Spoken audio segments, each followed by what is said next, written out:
The Gallic Wars by Julius Caesar, translated by W.A. McDevitt and W.S. Bon. Book 1, Chapter 1. All Gaul is divided into three parts, one of which the Belgae inhabit, the Aquitani another, those who in their own language are called Celts, and are Gauls. The third, all these differ from each other in language, custom, and laws. The river Garonne separates the Gauls from the Aquitani, the Marne, and the Seine, separate them from the Belgae.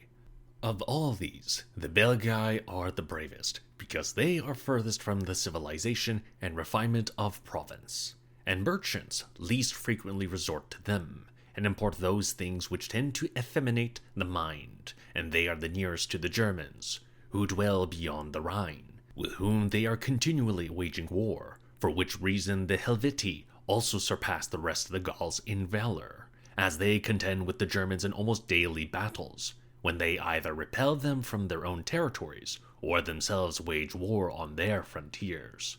One part of these, which it has been said that the Gauls occupy, takes its beginning at the river Rhone. It is bounded by the river Garonne, the ocean, and the territories of the Belgae. It borders, too, on the side of the Sequani and the Helvetii, upon the river Rhine, and stretches towards the north. The Belgae rises from the extreme frontier of Gaul, extend to the lower part of the river Rhine, and look toward the north and the rising sun.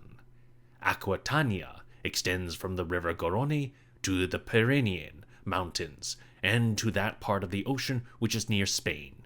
It looks between the setting of the sun and the North Star. Chapter 2. Among the Helvetii, Audibook was by far the most distinguished and wealthy. He, when Marcus Messala and Marcus Piso were consuls, incited by lust of sovereignty, formed a conspiracy among the nobility, and persuaded the people to go forth from their territories with all their possessions, saying that it would be very easy, since they excelled all in valor, to acquire the supremacy of the whole of Gaul. To this he the more easily persuaded them, because the Helvetii are confined on every side by the nature of their situation. On one side by the Rhine, a very broad and deep river, which separates the Helvetian territory from the Germans. On the second side by the Jura, a very high mountain, which is situated between the Sequani and the Helvetii. On a third by the Lake Geneva and by the river Rhone, which separates our province from the Helvetii. From these circumstances it resulted that they could range less widely and could less easily make war upon their neighbors, for which reason men fond of war, as they were affected with great regret. They thought that considering the extent of their population and their renown for warfare and bravery, they had but narrow limits, although they extended in length 240 and in breadth 180 Roman miles. Chapter 3. Induced by these considerations, and influenced by the authority of Vercingetorix, they determined to provide such things as were necessary for their expedition, to buy up as great a number as possible of beasts of burden and wagons, to make their sowings as large as possible, so that on their march plenty of corn might be in store, and to establish peace and friendship with the neighboring states. They reckoned that a term of 2 years would be sufficient for them to execute their designs. They fixed by decree their departure for the 3rd year. Vercingetorix is chosen to complete these arrangements. He took upon himself the office of ambassador to the states. On this journey, he persuades Casticus, the son of Catamantalidis, one of the Sequani, whose father had possessed the sovereignty among the people for many years, and had been styled friend by the Senate of the Roman people, to seize upon the sovereignty in his own state, which his father had held before him, and he likewise persuades Denarius and Adoian, the brother of Divit Aeacus, who at that time possessed the chief authority in the state, and was exceedingly beloved by the people, to attempt the same, and gives him his daughter in marriage. He proves to them to accomplish their attempts was a thing very easy to be done. because he himself would obtain the government of his own state, that there was no doubt that the Helvetii were the most powerful of the whole of Gaul. He assures them that he will, with his own forces and his own army, acquire the sovereignty for them. Incited by this speech, they give a pledge and oath to one another, and hope that, when they have seized the sovereignty, they will, by means of the three most powerful and valiant nations, be enabled to obtain possession of the whole of Gaul. Chapter 4. When this scheme was disclosed to the Helvetii by informers, they, according to their custom, compelled Vercingetorix to plead his cause in chains. It was the law that the penalty of being burned by fire should await him if condemned. On the day appointed for the pleading of his cause, Vercingetorix drew together from all quarters to the court all his vassals to the number of 10,000 persons, and led together to the same place all his dependents and debtor bondsmen, of whom he had a great number. By means of those he rescued himself from the necessity of pleading his cause, while the state, incensed at this act, was endeavoring to assert its right by arms, and the magistrates were mustering a large body of men from the country. Vercingetorix died, and there is not wanting a suspicion, as the Helvetii think, of his having committed suicide. After his death, the Helvetii nevertheless attempt to do that which they had resolved on, namely, to go forth from their territories. When they thought that they were at length prepared for this undertaking, they set fire to all their towns, in number about 12, to their villages about 400, and to the private dwellings that remained, they burn up all the corn, except what they intend to carry with them, that after destroying the hope of a return home, they might be the more ready for undergoing all dangers. They order everyone to carry forth from home for himself provisions for 3 months, ready ground. They persuade the Raraki, and the Tulingi, and the Latobrigi, their neighbors, to adopt the same plan, and after burning down their towns and villages, to set out with them, and they admit to their party, and unite to themselves as confederates the boy, who had dwelt on the other side of the Rhine, and had crossed over into the Norican territory, and assaulted Norea. Chapter 6. They were in all 2 routes, by which they could go forth from their country, one through the Sequani narrow and difficult, between Mount Jura and the river Rhone, by which scarcely 1 wagon at a time could be led. There was, moreover, a very high mountain overhanging, so that a very few might easily intercept them. The other, through our province, much easier and freer from obstacles, because the Rhone flows between the boundaries of the Helvetii and those of the Allobrogis, who had lately been subdued, and is in some places crossed by a ford. The furthest town of the Allobrogis, and the nearest to the territories of the Helvetii, is Geneva. From this town a bridge extends to the Helvetii. They thought that they should either persuade the Allobrogis, because they did not seem as yet well affected toward the Roman people, or compel them by force to allow them to pass through their territories. Having provided everything for the expedition, they appoint a day on which they should all meet on the bank of the Rhone. This day was the 5th before the calends of April, i.e., the 28th of March, and the consulship of Lucius Piso and Aulus Gabinius, B.C. 58. Chapter 7. When it was reported to Caesar that they were attempting to make their route through our province, he hastens to set out from the city, and, by as great marches as he can, proceeds to further Gaul, and arrives at Geneva. He orders the whole province to furnish as great a number of soldiers as possible, as there was in all only 1 legion in further Gaul. He orders the bridge at Geneva to be broken down. When the Helvetii are apprised of his arrival, they send to him, as ambassadors, the most illustrious men of their state, in which embassy Nubius and Varodoctius held the chief place, to say that it was their intention to march through the province without doing any harm, because they had, according to their own representations. No other route that they requested they might be allowed to do so with his consent.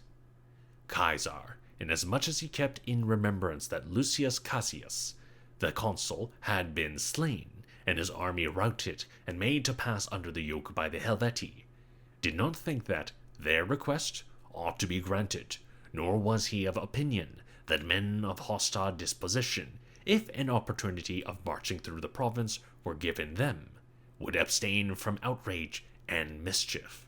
Yet, in order that a period might intervene, until the soldiers whom he had ordered to be furnished should assemble, he replied to the ambassadors that he would take time to deliberate.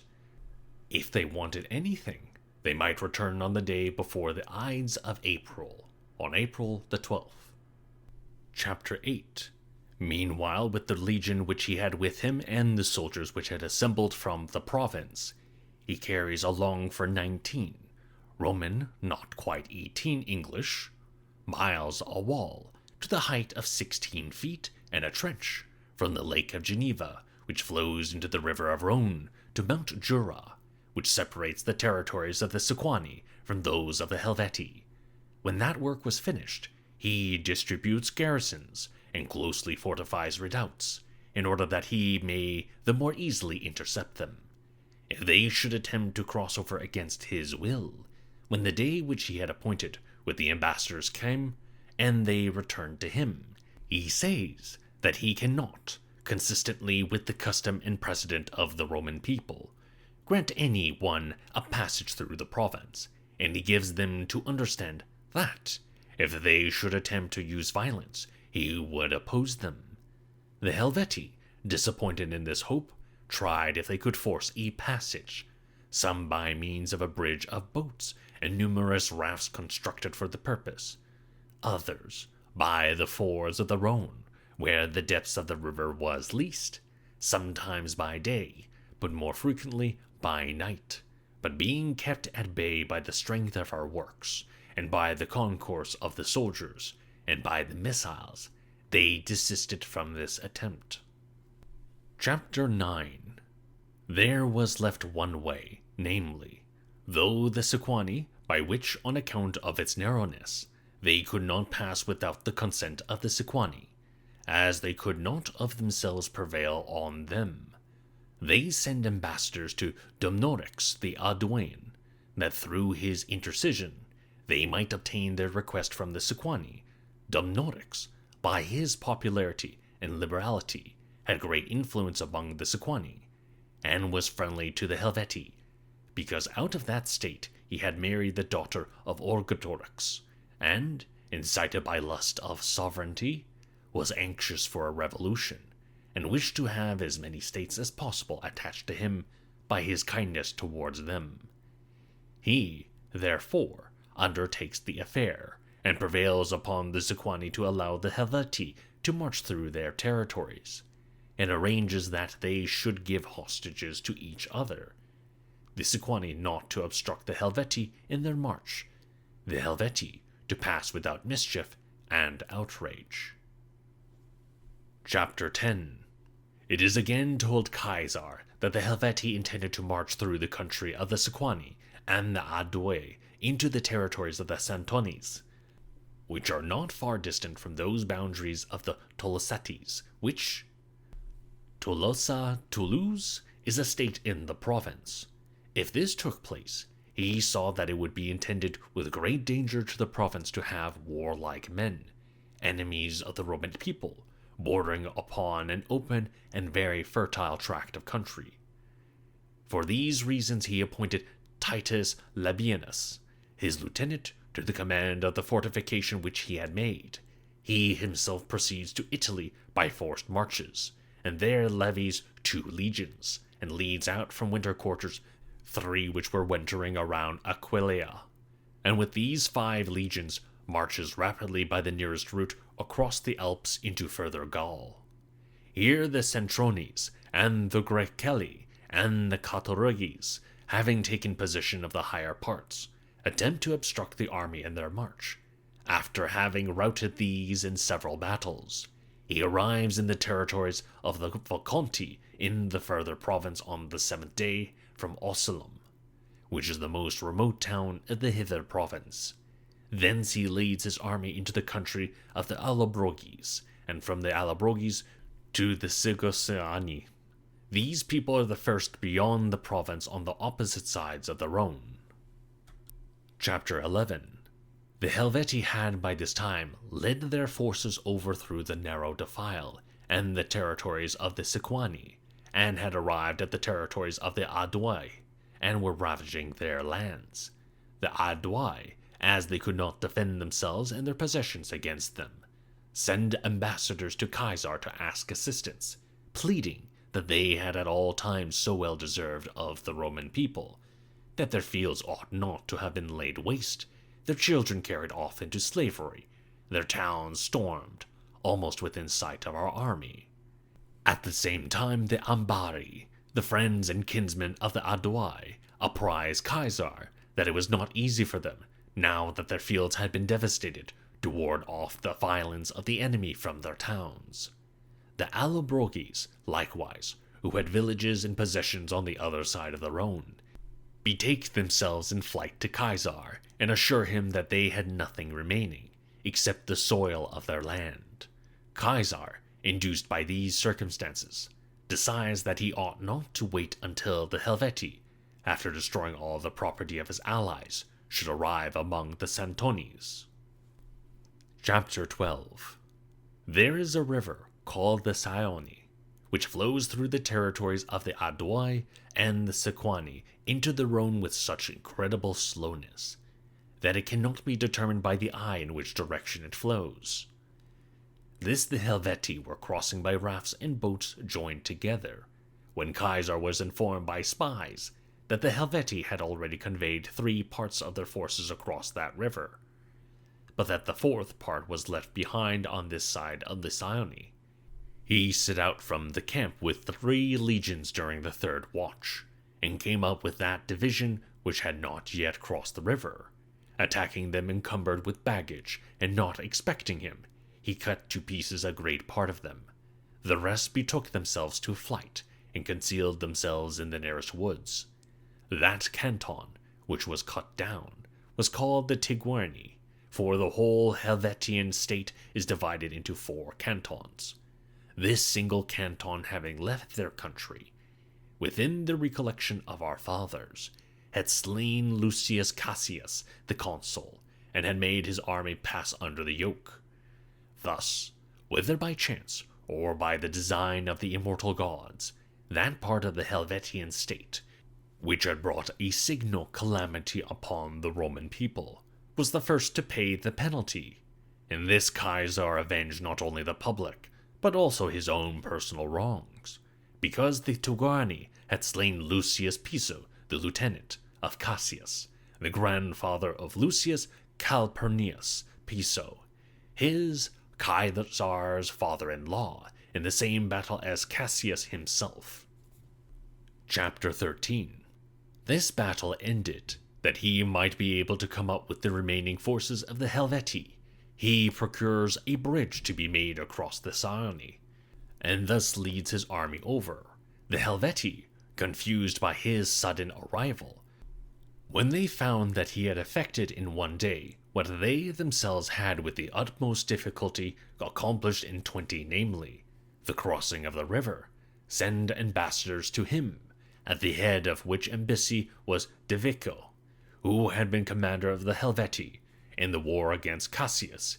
He thus treats with Caesar that, if the Roman people would make peace with the Helvetii, they would go to that part and there remain, when Caesar might appoint and desire them to be. But if he should persist in persecuting them with war, then he ought to remember both the ancient disgrace of the Roman people and the characteristic valor of the Helvetii, as to his having attacked one canton by surprise, at a time when those who had crossed the river could not bring assistance to their friends, that he ought not, on that account, to ascribe very much to his own valor, or despise them, that they had so learned from their sires and ancestors as to rely more on valor than on artifice and stratagem. Wherefore let him not bring it to pass that the place where they were standing should acquire a name from the disaster of the Roman people and the destruction of their army, or transmit the remembrance of such an event to posterity. Chapter 14. To these words, Caesar thus replied that, on that very account, he felt less hesitation, because he kept in remembrance those circumstances which the Helvetian ambassadors had mentioned, and that he felt the more indignant at them, in proportion as they had happened undeservedly to the Roman people.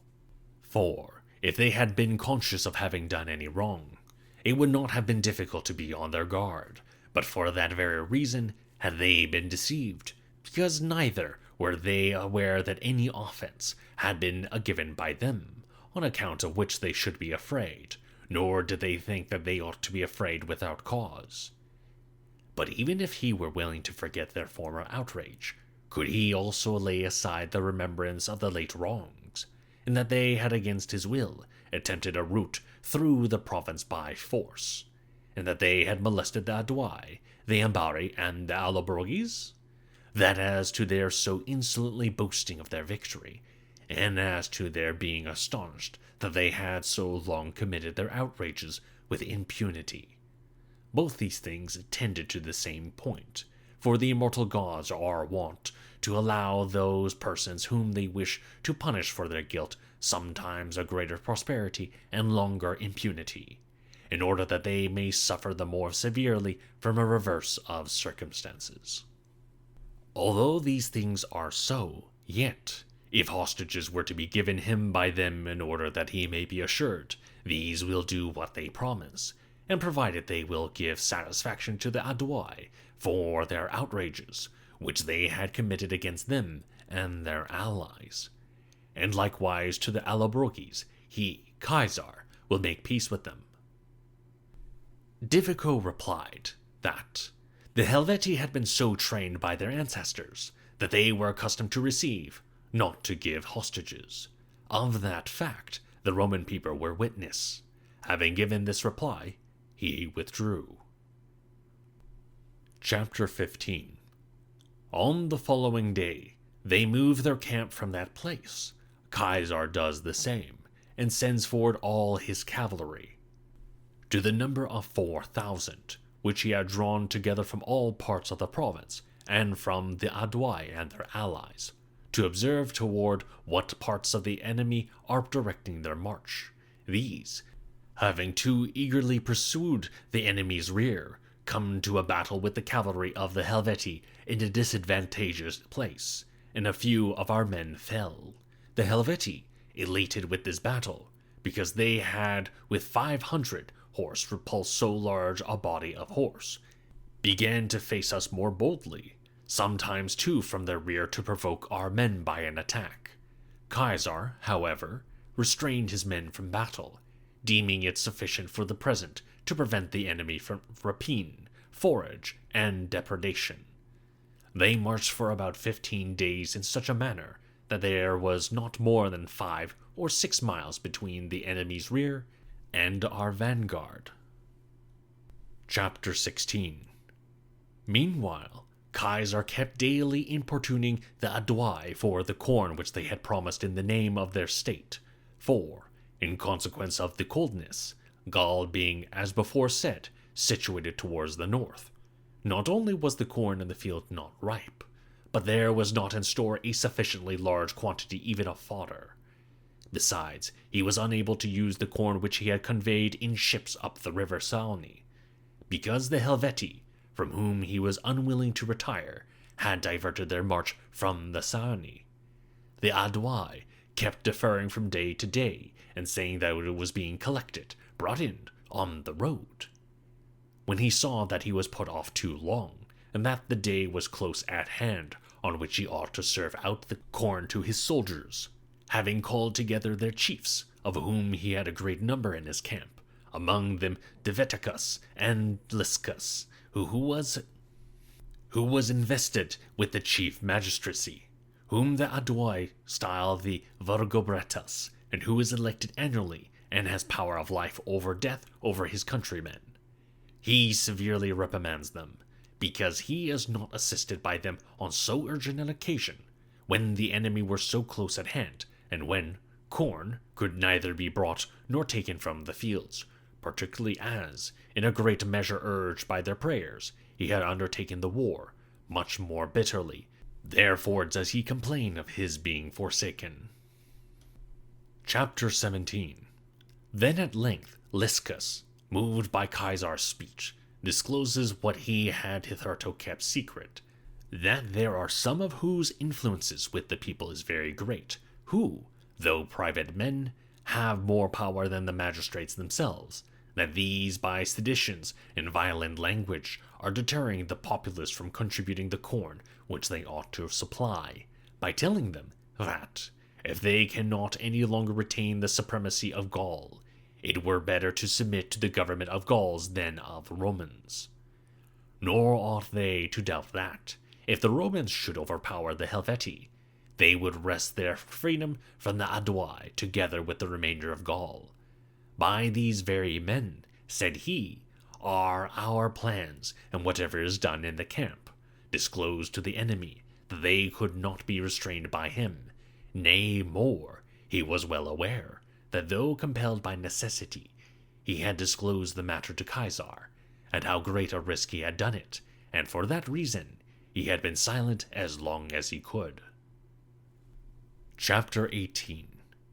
Caesar perceived that by this speech of Lycus, Denarius, the brother of Divitacus, was indicated, but, as he was unwilling that these matters should be discussed while so many were present, he speedily dismisses the council, but detains Lycus. He inquires from him when alone about those things which he had said in the meeting. He, Lycus, speaks more unreservedly and boldly. He, Caesar, makes inquiries on the same points privately of others, and discover that it is all true, that Denarius is the person, a man of the highest daring, a great favor with the people on account of his liberality, a man eager for a revolution, that for a great many years he has been in the habit of contracting for the customs and all the other taxes of the Audoi at a small cost, because when he bids, no one dares to bid against him. By these means he has both increased his own private property and amassed great means for giving largesses, that he maintains constantly at his own expense and keeps about his own person a great number of cavalry, and that not only at home, but even among the neighboring states, he has great influence, and for the sake of strengthening this influence, has given his mother in marriage among the Bituriges to a man the most noble and most influential there, that he has himself taken a wife from among the Helvetii, and has given his sister by the mother's side and his female relations in marriage into other states, that he favors and wishes well to the Helvetii on account of this connection, and that he hates Caesar and the Romans on his own account, because by their arrival his power was weakened, and his brother Divitacus restored to his former position of influence and dignity, that if anything should happen to the Romans, he entertains the highest hope of gaining the sovereignty by means of the Helvetii, but that under the government of the Roman people he despairs not only of royalty, but even of that influence which he already has. Caesar discovered too, on inquiring into the unsuccessful cavalry engagement which had taken place a few days before, that the commencement of that flight had been made by Denarius and his cavalry, for Denarius was in command of the cavalry which the Audoi had sent for aid to Caesar, that by their flight the rest of the cavalry were dismayed. Chapter 19. After learning these circumstances, since to these suspicions the most unequivocal facts were added, viz., that he had led the Helvetii through the territories of the Sequani, that he had provided that hostages should be mutually given, that he had done all these things, not only without any orders of his Caesars and of his own states, but even without the Aedui, knowing anything of it themselves, that he, Denarius, was reprimanded by the chief magistrate of the Aedui. He, Caesar, considered that there was sufficient reason why he should either punish him himself or order the state to do so. One thing, however, stood in the way of all this, that he had learned by experience his brother Helveticus's very high regard for the Roman people, his great affection toward him, his distinguished faithfulness, justice, and moderation, for he was afraid lest by the punishment of this man he should hurt the feelings of Helveticus. Therefore, before he attempted anything, he orders Helveticus to be summoned to him, and, when the ordinary interpreters had been withdrawn, converses with him through Caius Valerius Procillus, chief of the province of Gaul, an intimate friend of his, in whom he reposed the highest confidence in everything. At the same time, he reminds him of what was said about Denarius in the council of the Gauls, when he himself was present, and shows what each had said of him privately in his Caesar's own presence. He begs and exhorts him that, without offense to his feelings, he may either himself pass judgment on him, Denarius, after trying the case, or else order the Aeduan state to do so. Chapter 20. Helveticus, embracing Caesar, begins to implore him, with many tears, that he would not pass any very severe sentence upon his brother, saying that he knows that those charges are true, and that nobody suffered more pain on that account than he himself did.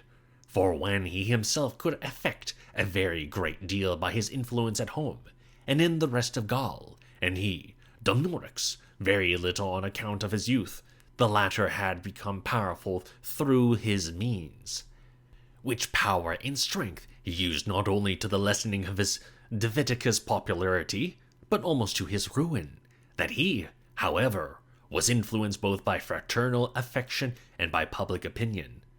But if anything very severe from Caesar should befall him, Denarius, no one would think that it had been done without his consent, since he himself held such a place in Caesar's friendship, from which circumstance it would arise that the affections of the whole of Gaul would be estranged from him. As he was with tears begging these things of Caesar in many words, Caesar takes his right hand, and, comforting him, begs him to make an end of entreating, and assures him that his regard for him is so great that he forgives both the injuries of the Republic and his private wrongs. At his desire and prayers, he summons Denarius to him. He brings in his brother. He points out what he censures in him.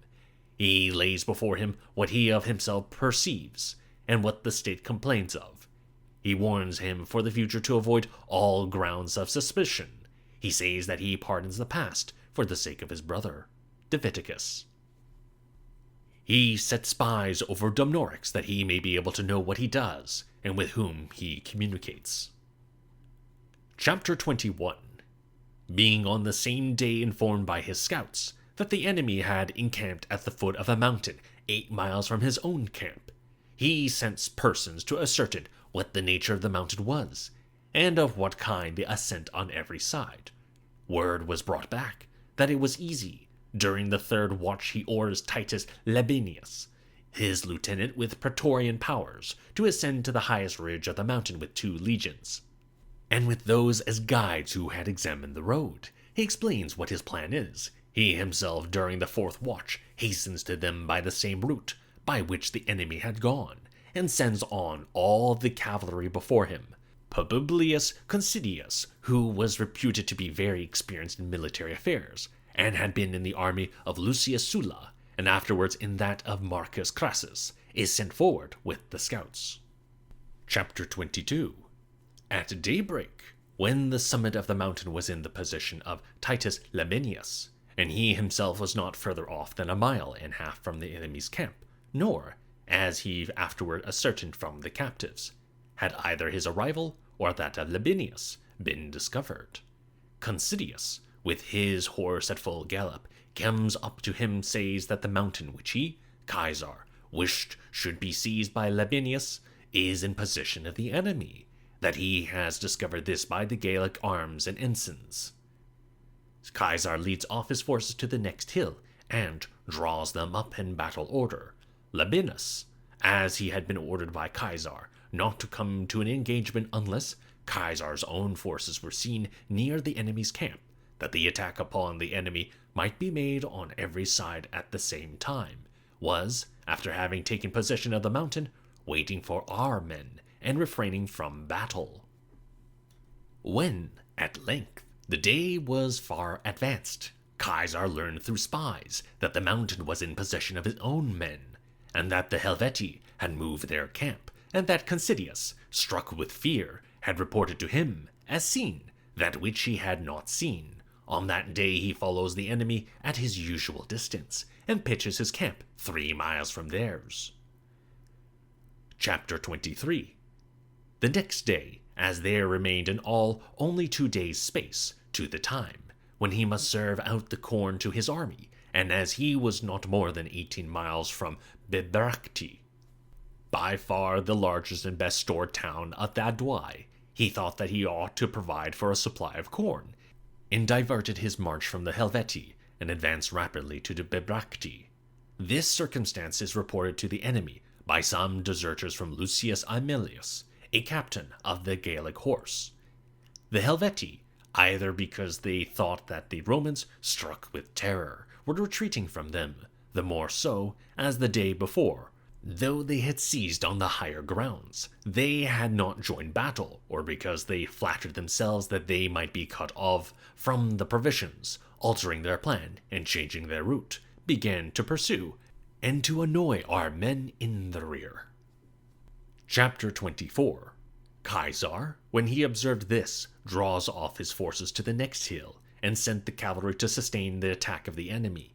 He himself, meanwhile, drew up on the middle of the hill a triple line of his 4 veteran legions in such a manner that he placed above him, on the very summit, the 2 legions, which he had lately levied in hither Gaul, and all the auxiliaries, and he ordered that the whole mountain should be covered with men, and that meanwhile the baggage should be brought together into one place, and the position he protected by those who were posted in the upper line. The Helvetii, having followed with all their wagons, collected the baggage into one place.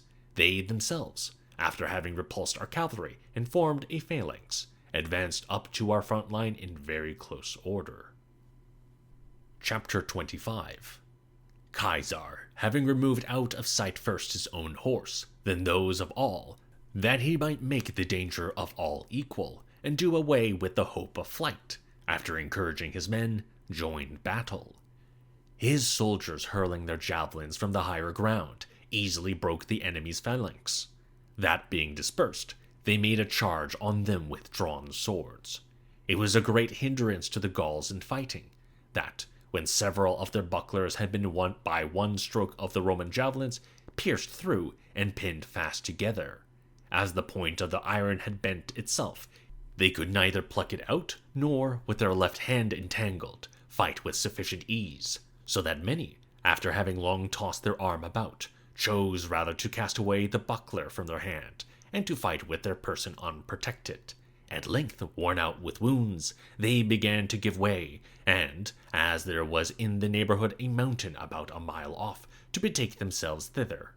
When the mountain had been gained, and our men were advancing up, the boy and Tulingi, who, with about 15,000 men, closed the enemy's line of march and served as a guard to their rear, having assailed our men on the exposed flank as they advanced, prepared to surround them, upon seeing which, the Helvetii, who had betaken themselves to the mountain, began to press on again, and renew the battle. The Romans, having faced about, advanced to the attack in 2 divisions, the first and second line, to withstand those who had been defeated and driven off the field, and the third to receive those who were just arriving. Chapter 26. Thus was the contest long and vigorously carried on with doubtful success, when they could no longer withstand the attack of our men. The one division, as they had begun to do, betook themselves to the mountain, the other repaired to their baggage and wagons. For during the whole of this battle, although the battle lasted from the 7th hour, i.e., 12 noon, 1 p.m., to eventide. No one could see an enemy with his back turned. The fight was carried on also at the baggage till late in the night, for they had set wagons in the way as a rampart, and from the higher ground kept throwing weapons upon our men. As they came on, and some from between the wagons, and the wheels kept darting their lances and javelins from beneath, and wounding our men. After the fight had lasted some time, our men gained possession of their baggage and camp.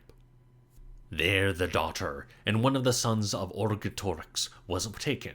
After the battle, about 130,000 men of the enemy remained alive, who marched incessantly during the whole of that night, and after a march discontinued for no part of the night, arrived in the territories of the Legionnaries on the 4th day, while our men, having stopped for 3 days, both on account of the wounds of the soldiers and the burial of the slain, had not been able to follow them. Caesar sent letters and messengers to the Legionnaries, with orders that they should not assist them with corn or with anything else, for that if they should assist them, he would regard them in the same light as the Helvetii.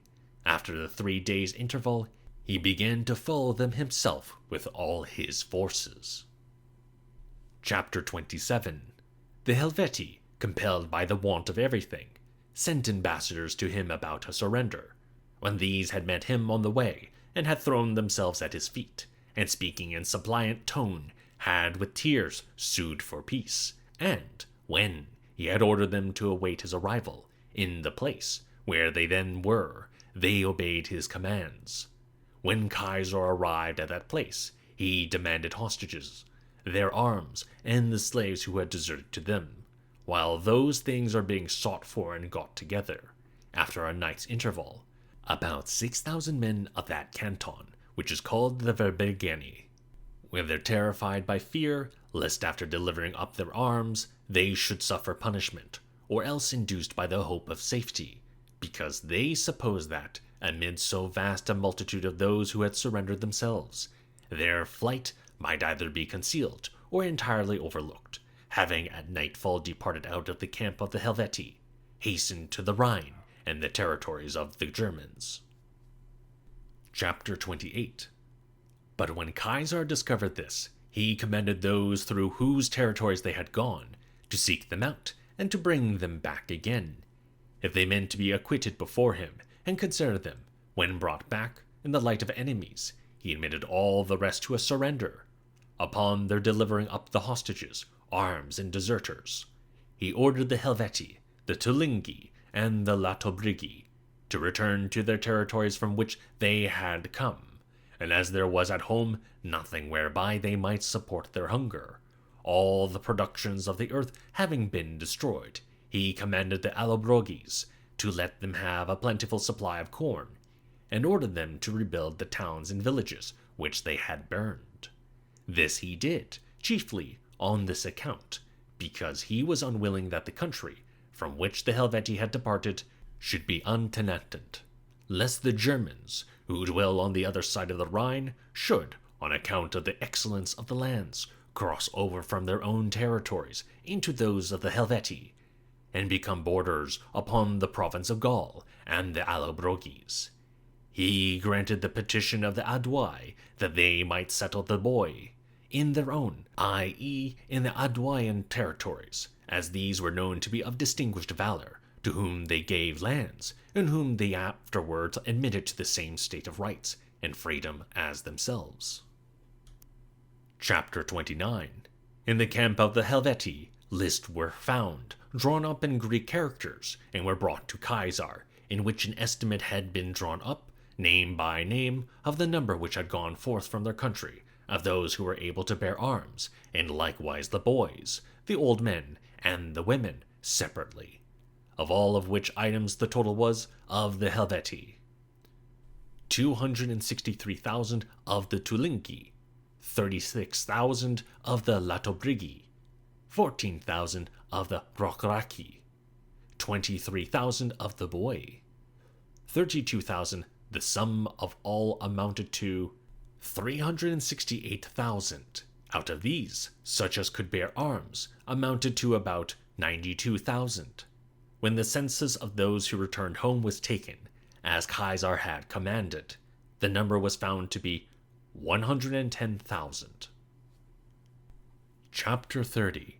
When the war with the Helvetii was concluded, ambassadors from almost all parts of Gaul, the chiefs of states, assembled to congratulate Caesar, saying that they were well aware that, although he had taken vengeance on the Helvetian war, for the old wrong done by them to the Roman people, yet that circumstance had happened no less to the benefit of the land of Gaul than of the Roman people. Because the Helvetii, while their affairs were most flourishing, had quitted their country with the design of making war upon the whole of Gaul, and seizing the government of it, and selecting, out of a great abundance, that spot for an abode, which they should judge to be the most convenient and most productive of all Gaul, and hold the rest of the states as tributaries. They requested that they might be allowed to proclaim an assembly of the whole of Gaul for a particular day, and to do that with Caesar's permission, stating that they had some things which, with the general consent, they wished to ask of him. This request having been granted, they appointed a day for the assembly, and ordered by an oath with each other that no one should disclose their deliberations except those to whom this office should be assigned by the General Assembly. Chapter 31. When that assembly was dismissed, the same chiefs of states, who had before been to Caesar, returned, and asked that they might be allowed to treat with him privately, in secret, concerning the safety of themselves and of all.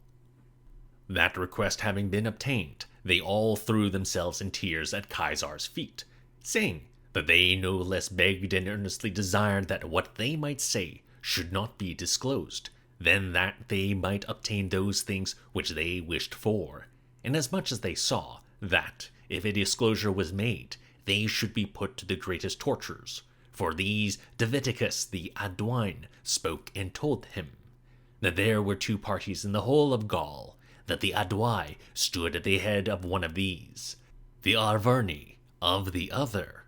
After these had been violently struggling with one another for the superiority for many years, it came to pass that the Germans were called in for hire by the Arverni and the Sequani, that about 15,000 of them, i.e. of the Germans, had at first crossed the Rhine, but after that these wild and savage men had become enamored of the lands and the refinement and the abundance of the Gauls. More were brought over, that there were now as many as 120,000 of them in Gaul, that with these the Aedui and their dependents had repeatedly struggled in arms, that they had been routed and had sustained a great calamity, had lost all their nobility, all their senate, all their cavalry, and that broken by such engagements and calamities, although they had formerly been very powerful in Gaul, both from their own valor and from the Roman people's hospitality and friendship, they were now compelled to give the chief nobles of their state as hostages to the Sequani, and to bind their state by an oath that they would neither demand hostages in return, nor supplicate aid from the Roman people, nor refuse to be forever under their sway and empire. That he was the only one out of all the state of the Aedui who could not be prevailed upon to take the oath or to give his children as hostages. On that account he had fled from his state and had gone to the Senate at Rome to beseech aid, as he alone was bound neither by oath nor hostages. But a worse thing had befallen the victorious Sequani than the vanquished Aedui, for Ariovistus, the king of the Germans, had settled in their territories, and had seized upon a third of their land, which was the best in the whole of Gaul, and was now ordering them to depart from another third part. Because a few months previously, 24,000 men of the Haruts had come to him, for whom room and settlements must be provided. The consequence would be that in a few years they would all be driven from the territories of Gaul, and all the Romans would cross the Rhine, for neither must the land of Gaul be compared with the land of the Germans, nor must the habit of living of the latter be put on a level with that of the former. Moreover, as for Ariovistus, no sooner did he defeat the forces of the Gauls in a battle which took place at Magotobria than he began to lord it haughtily and cruelly, to demand as hostages the children of all the principal nobles, and wreak on them every kind of cruelty. If everything was not done at his nod or pleasure, that he was a savage, passionate, and reckless man, and that his commands could no longer be borne. Unless there was some aid in Caesar and the Roman people, the Gauls must all do the same thing that the Helvetii have done: emigrate from their country and seek another dwelling place, other settlements remote from the Germans, and try whatever fortune may fall to their lot. If these things were to be disclosed to Ariovistus, Divitiacus adds that he doubts not that he would inflict the most severe punishment on all the hostages who are in his possession, and says that Caesar could, either by his own influence and by that of his army, or by his late victory, or by his name of the Roman people, intimidate him, so as to prevent a greater number of Germans being brought over the Rhine, and could protect all Gaul from the outrages of Ariovistus. Chapter 32. When this speech had been delivered by Divitiacus, all who were present began with loud lamentation to entreat assistance of Caesar. Caesar noticed that the Sequani were the only people of all who did none of those things which the others did, but, with their heads bowed down, gazed on the earth in sadness, wondering what was the reason of this conduct. He inquired of them. No reply did the Sequani make, but silently continued in the same sadness. When he had repeatedly inquired of them, and could not elicit any answer at all, the same Divitiacus the Aeduan answered that the lot of the Sequani was more wretched and grievous than those of the rest, on this account, because they alone durst not even in secret complain or supplicate aid, and shuddered at the cruelty of Ariovistus, even when absent, just as if he were present, for, to the rest, despite of everything, there was an opportunity of flight given, but all tortures must be endured by the Sequani, who had admitted Ariovistus within their territories, and whose towns were all in his power.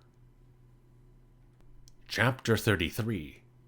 Caesar, on being informed of these things, cheered the minds of the Gauls with his words, and promised that this affair should be an object of his concern, saying that he had great hopes that Ariovistus, induced both by his kindness and his power, would put an end to his oppression. After delivering this speech, he dismissed the assembly, and, besides those statements, many circumstances induced him to think that this affair ought to be considered and taken up by him, especially as he saw that the Aedui, styled, as they had been, repeatedly by the Senate, brethren and kinsmen, were held in the thraldom and dominion of the Germans, and understood that their hostages were with Ariovistus and the Sequani, which in so mighty an empire as that of the Roman people, he considered very disgraceful to himself and the Republic. That, moreover, the Germans should by degrees become accustomed to cross the Rhine, and that a great body of them should come into Gaul, he saw would be dangerous to the Roman people, and judged that wild and savage men would not be likely to restrain themselves after they had possessed themselves of all Gaul, from going forth into the province, and thence marching into Italy, as the Cimbri and Teutones had done before them, particularly as the Rhone was the sole barrier that separated the Sequani from our province, against which events he thought he ought to provide as speedily as possible. Moreover, Ariovistus, for his part, had assumed to himself such pride and arrogance that he was felt to be quite insufferable. Chapter 34. He therefore determined to send ambassadors to Ariovistus to demand of him to name some intermediate spot for a conference between the two, saying that he wished to treat him on state business and matters of the highest importance to both of them. To this embassy Ariovistus replied that if he himself had had need of anything from Caesar, he would have gone to him, and that if Caesar wanted anything from him, he ought to come to him.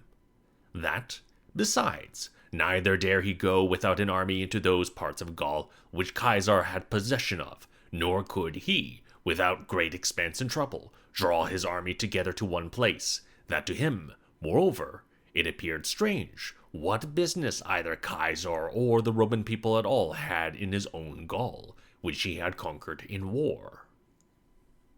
Chapter 35. When these answers were reported to Caesar, he sends ambassadors to him a second time with this message, since, after having been treated with so much kindness by himself and the Roman people, as he had in his consulship been styled king and friend by the Senate, he makes this recompense to Caesar himself and the Roman people, that when invited to a conference he demurs, and does not think that it concerns him to advise and inform himself about an object of mutual interest.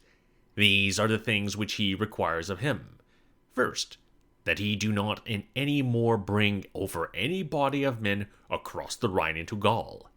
In the next place, that he restore the hostages, which he has from the Aedui, and grant the Sequani permission to restore to them, with his consent, these hostages which they have, and that he neither provoke the Aedui by outrage, nor make war upon them or their allies.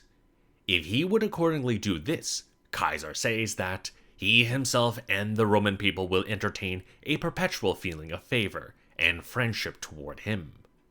But that if he, Caesar, does not obtain his desires, that he, forasmuch as in consulship of Marcus Messala and Marcus Piso, the Senate had decreed that whoever should have the administration of the province of Gaul should, as far as he could do so consistently with the interest of the Republic, protect the Aedui and the other friends of the Roman people, will not overlook the wrongs of the Aedui. Chapter 36. To this Ariovistus replied that the right of war was that they who had conquered should govern those whom they had conquered, in what manner they pleased, that in that way the Roman people were not wont to govern the nations which they had conquered, not according to the dictation of any other, but according to their own discretion. If he, for his part, did not dictate to the Roman people as to the manner in which they were to exercise their right, he ought not to be obstructed by the Roman people in his right, that the Aedui, inasmuch as they had tried the fortune of war, and had engaged in arms, and been conquered, had become tributaries to him, that Caesar was doing a great injustice, and that by his arrival he was making his revenues less valuable to him, that he should not restore their hostages to the Aedui, but should not make the war wrongfully either upon them or their allies. If they abided by that which had been agreed on, and paid their tribute annually, if they did not continue to do that, the Roman people's names of brothers would avail them naught. As to Caesar's threatening him, that he would not overlook the wrongs of the Aedui, he said that no one had ever entered into a contest with him, Ariovistus, without utter ruin to himself, that Caesar might enter the list when he chose. He would feel what the invincible Germans, well trained as they were, beyond all others to arms, who for 14 years had not been beneath a roof, could achieve by their valor. Chapter 37. At the same time that this message was delivered to Caesar, ambassadors came from the Aedui and the Treveri, from the Aedui to complain that the Haruts, who had lately been brought over into Gaul, were ravaging their territories, that they had not been able to purchase peace from Ariovistus, even by giving hostages, and from the Treveri to state that 100 cantons of the Suevi had encamped on the banks of the Rhine, and were attempting to cross it, that the brothers Nasueus and Symberius headed them. Being greatly alarmed at these things, Caesar thought that he ought to use all dispatch, lest, if this new band of Suevi should unite with the old troops of Ariovistus, he, Ariovistus, might be less easily withstood. Having therefore, as quickly as he could, provided a supply of corn, he hastened to Ariovistus by forced marches.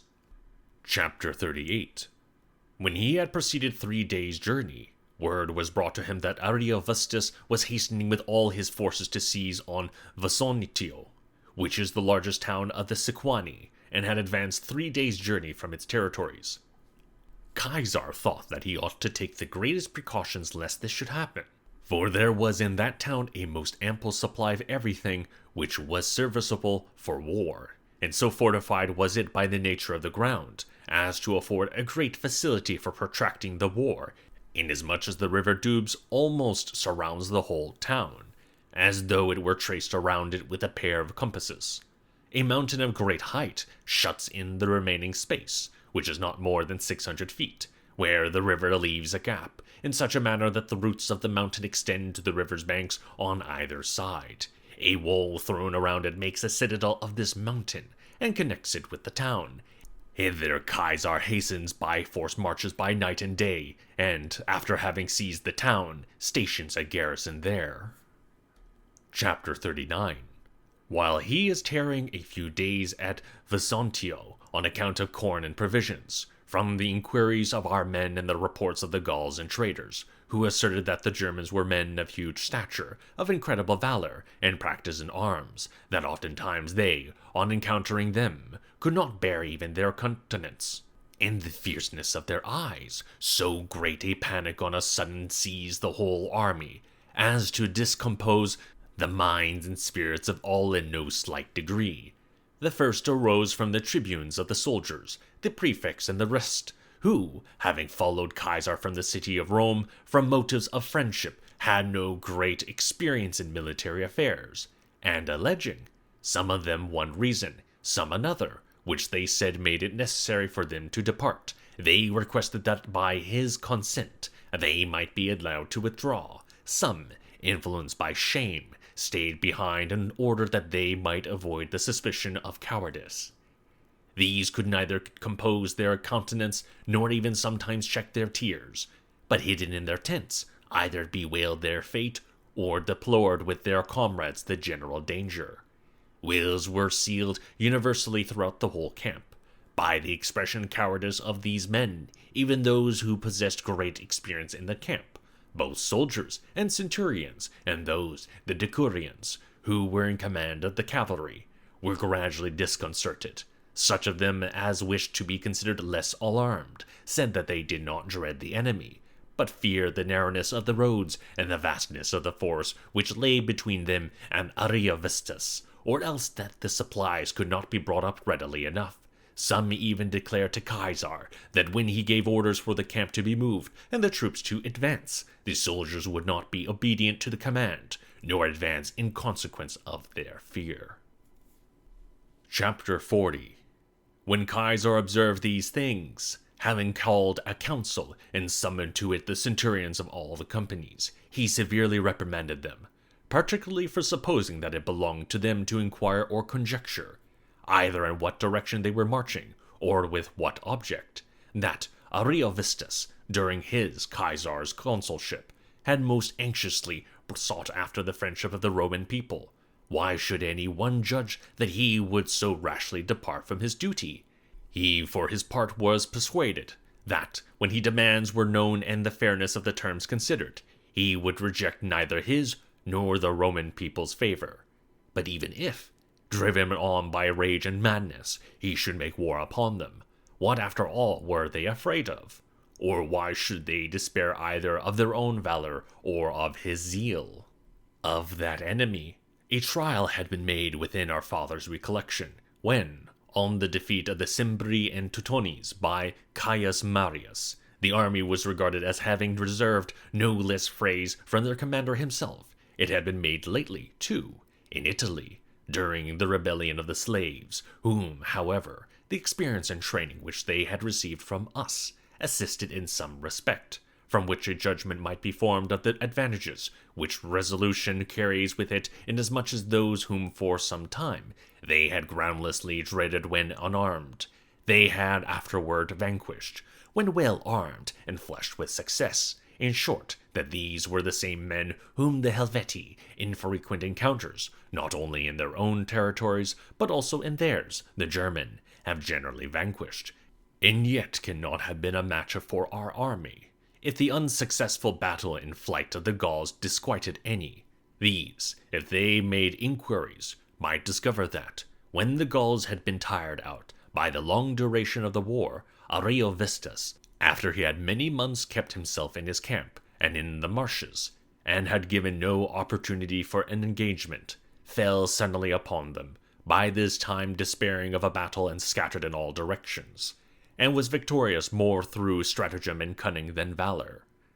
But though there had been room for such stratagem against savage and unskilled men, not even Ariovistus himself expected that thereby our armies could be entrapped, that those who ascribed their fear to a pretense about the deficiency of supplies and the narrowness of the roads, acted presumptuously, as they seemed either to distrust their general's discharge of his duty, or to dictate to him that these things were his concern, that the Sequani, the Luici, and the Lingons were to furnish the corn, and that it was already ripe in the fields, that as to the road they would soon be able to judge for themselves. As to its being reported that the soldiers would not be obedient to command, or advance, he was not at all disturbed at that, for he knew that in the case of all those whose army had not been obedient to command, either upon some mismanagement of an affair, fortune had deserted them, or that upon some crime being discovered, covetousness had been clearly proved against them. His integrity had been seen throughout his whole life, his good fortune in the war with the Helvetii, that he would therefore instantly set about what he had intended to put off till a more distant day, and would break up his camp the next night in the fourth watch, that he might ascertain as soon as possible whether a sense of honor and duty, or whether fear had more influence with them, but that, if no one else should follow, yet he would go with only the 10th Legion, of which he had no misgivings, and it should be his praetorian cohort. This legion Caesar had both greatly favored, and in it, on account of its valor, placed the greatest confidence. Chapter 41.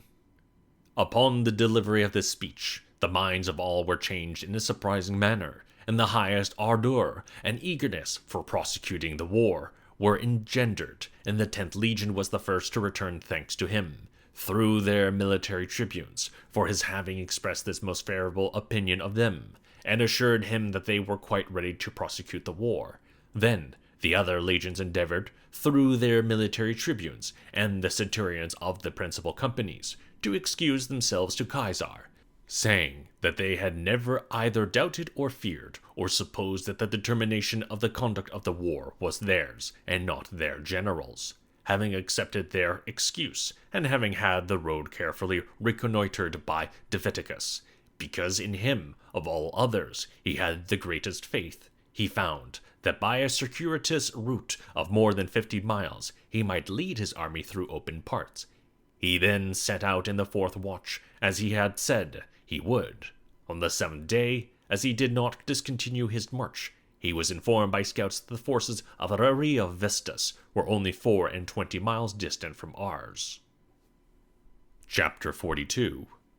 Upon being apprised of Caesar's arrival, Ariovistus sends ambassadors to him, saying that what he had before requested as to a conference might now, as far as his permission went, take place, since he, Caesar, had approached nearer, and he considered that he might now do it without danger.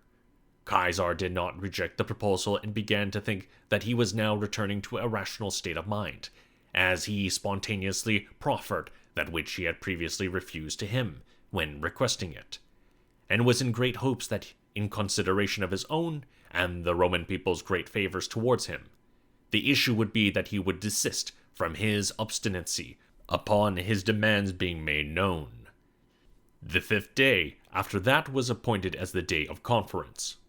Meanwhile, as ambassadors were being often sent to and fro between them, Ariovistus demanded that Caesar should not bring any foot soldier with him to the conference, saying that he was afraid of being ensnared by him through treachery, that both should come accompanied by cavalry, that he would not come on any other condition. Caesar, as he neither wished that the conference should, by an excuse thrown in the way, be set aside, nor durst trust his life to the cavalry of the Gauls, decided that it would be most expedient to take away from the Gallic cavalry all their horses, and thereon to mount the legionary soldiers of the 10th Legion, in which he placed the greatest confidence, in order that he might have a bodyguard as trustworthy as possible, should there be any need for action. And when this was done, one of the soldiers of the 10th Legion said, not without a touch of humor, that Caesar did more for them than he had promised. He had promised to have the 10th Legion in place of his Praetorian cohort, but he now converted them into horse. Chapter 43. There was a large plain, and in it a mound of earth of a considerable size. This spot was at nearly an equal distance from both camps. Thither, as had been appointed, they came from the conference. Caesar stationed the legion, which he had brought with him on horseback, 200 paces from this mound. Ario then demanded that they should confer on horseback, and that, besides themselves, they should bring with them 10 men each to the conference.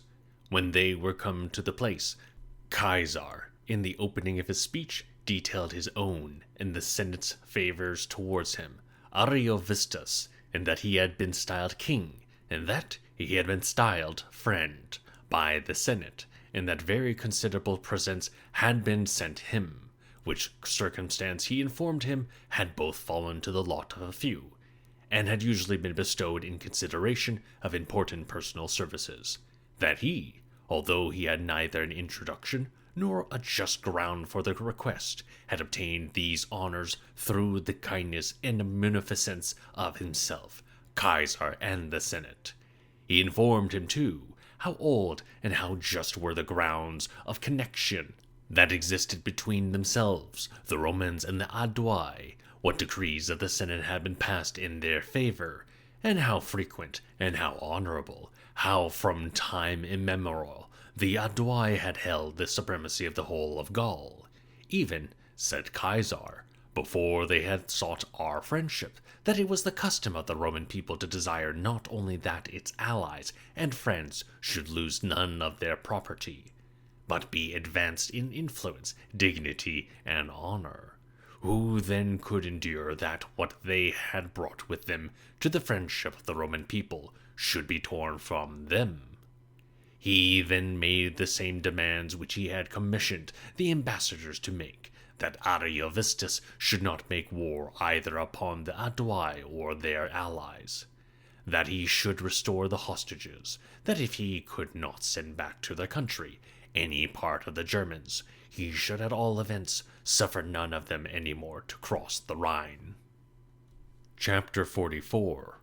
Ariovistus briefly replied to the demands of Caesar, but expatiated largely on his own virtues, that he had crossed the Rhine not of his own accord, but on being invited and sent for by the Gauls, that he had not left home and kindred without great expectations and great rewards, that he had settlements in Gaul, granted by the Gauls themselves, that the hostages had been given by their good will, that he took by right of war the tribute which conquerors are accustomed to impose on the conquered, that he had not made war upon the Gauls, but the Gauls upon him, that all the states of Gaul came to attack him, and had encamped against him, that all their forces had been routed and beaten by him in a single battle, that if they chose to make a second trial, he was ready to encounter them again.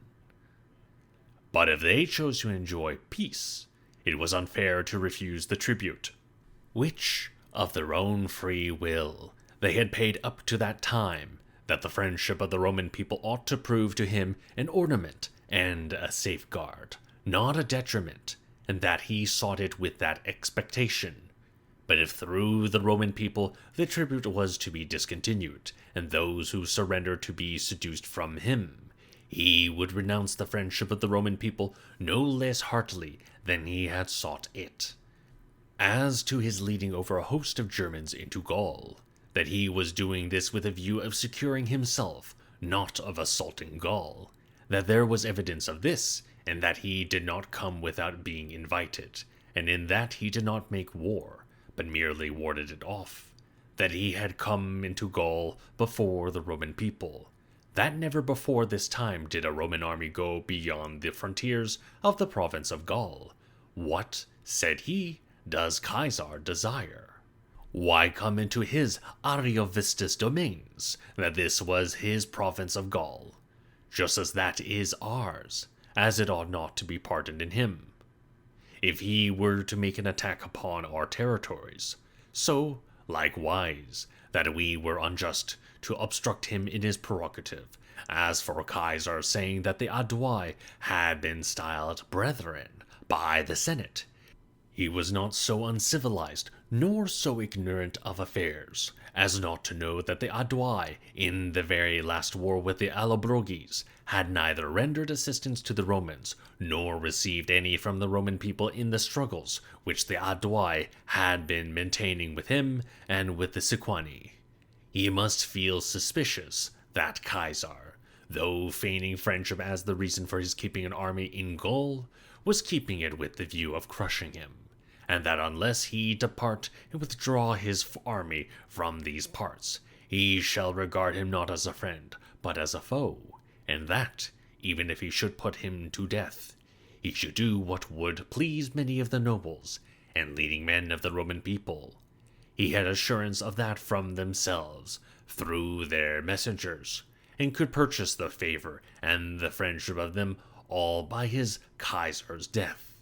But if he would depart and resign to him the free possession of Gaul, he would recompense him with a great reward, and would bring to a close whatever wars he wished to be carried on, without any trouble or risk to him. Chapter 45. Many things were stated by Caesar to the effect to show why he could not waive the business, and that neither his nor the Roman people's practice would suffer him to abandon most meritorious allies, nor did he deem that Gaul belonged to Ariovistus rather than to the Roman people, that the Arverni and the Rutini had been subdued in war by Quintus Fabius Maximus, and that the Roman people had pardoned them, and had not reduced them into a province or imposed a tribute upon them. And if the most ancient period was to be regarded, then was the sovereignty of the Roman people in Gaul most just. If the decree of the Senate was to be observed, then ought Gaul to be free, which they, the Romans, had conquered in war, and had permitted to enjoy its own laws. Chapter 46. While these things are being transacted in the conference, it was announced to Caesar that the cavalry of Ariovistus were approaching nearer the mound, and were riding up to our men, and casting stones and weapons at them. Caesar made an end of his speech, and betook himself to his men, and commanded them that they should by no means return a weapon upon the enemy. For though he saw that an engagement with the cavalry would be without any danger to his chosen legion, yet he did not think proper to engage, lest, after the enemy were routed, it might be said that they had been ensnared by him under the sanction of a conference. When it was spread abroad among the common soldiery with what haughtiness Ariovistus had behaved at the conference, and how he had ordered the Romans to quit Gaul, and how his cavalry had made an attack upon our men, and how this had broken off the conference, a much greater alacrity and eagerness for battle was infused into our army. Chapter 47. 2 days after, Ariovistus sends ambassadors to Caesar to state that he wished to treat with him about those things which had been begun to be treated of between them, but had not been concluded, and to beg that he would either again appoint a day for a conference, or, if he were not willing to do that, that he would send one of his officers as an ambassador to him.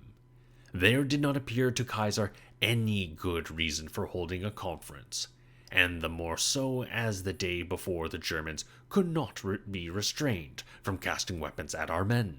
He thought he should not without great danger send to him as ambassador one of his Roman officers, and should expose him to savage men. It seemed, therefore, most proper to send to him C. Valerius Procillus, the son of C. Valerius Sabrus, a young man of the highest courage and accomplishments, whose father had been presented with the freedom of the city by C. Valerius Flaccus, both on account of his fidelity and on account of his knowledge of the Gallic language, which Ariovistus, by long practice, now spoke fluently, and because in his case the Germans would have no motive for committing violence, and, as his colleague M. Metius, who had shared the hospitality of Ariovistus, he commissioned them to learn what Ariovistus had to say, and to report to him. But when Ariovistus saw them before him in his camp, he cried out in the presence of his army. Why were they come to him? Was it for the purpose of acting as spies? He stopped them when attempting to speak, and cast them into chains. Chapter 48. The same day he moved his camp forward, and pitched under a hill 6 miles from Caesar's camp. The day following he led his forces past Caesar's camp, and encamped 2 miles beyond him, with this design that he might cut off Caesar from the corn and provisions, which might be conveyed to him from the Sequani and the Aedui. For 5 successive days from that day, Caesar drew out his forces before the camp, and put them in battle order, that, if Ariovistus should be willing to engage in battle, an opportunity might not be wanting to him. Ariovistus all this time kept his army in camp, but engaged daily in cavalry skirmishes. The method of battle in which the Germans had practiced themselves was this. There were 6,000 horse, and as many very active and courageous foot, one of whom each of the horse selected out of the whole army for his own protection. By these, foot, they were constantly accompanied in their engagements. To these the horse retired, these on any emergency rushed forward, if any one, upon receiving a very severe wound, had fallen from his horse, they stood around him, if it was necessary, to advance further than usual, or to retreat more rapidly. So great, from practice, was their swiftness, that, supported by the manes of the horses, they could keep pace with their speed. Chapter 49. Perceiving that Ariovistus kept himself in camp, Caesar, that he might not any longer be cut off from provisions, chose a convenient position for a camp beyond that place in which the Germans had encamped, at about 600 paces from them, and having drawn up his army in 3 lines, marched to that place. He ordered the first and second lines to be under arms, the third to fortify the camp.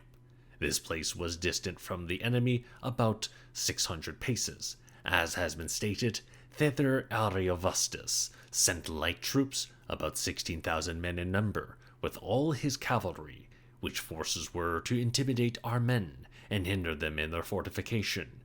Caesar, nevertheless, as he had before arranged, ordered 2 lines to drive off the enemy, the third to execute the work. The camp being fortified, he left there 2 legions and a portion of the auxiliaries, and led back the other 4 legions into the larger camp. Chapter 50.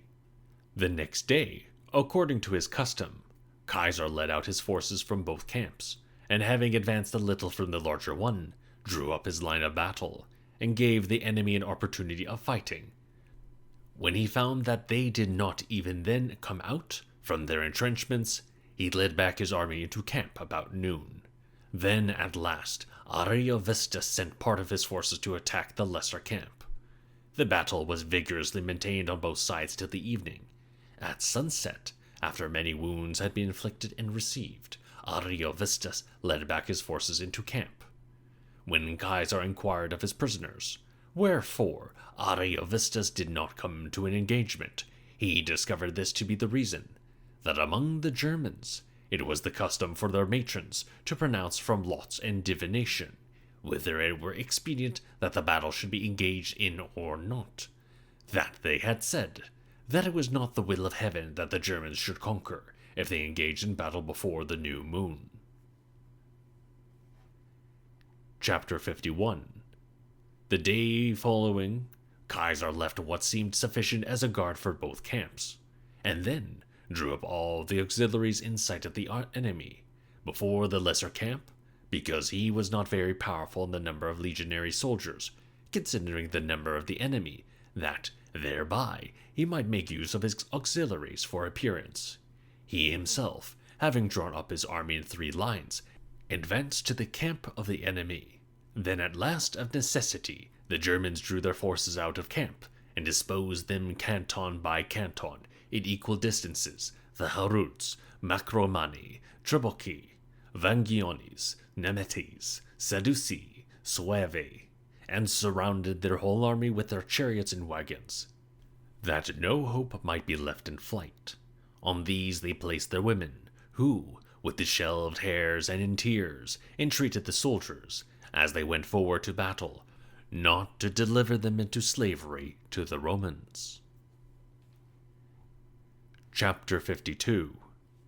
Caesar appointed over each legion a lieutenant and a quaestor, that every one might have them as witnesses of his valor.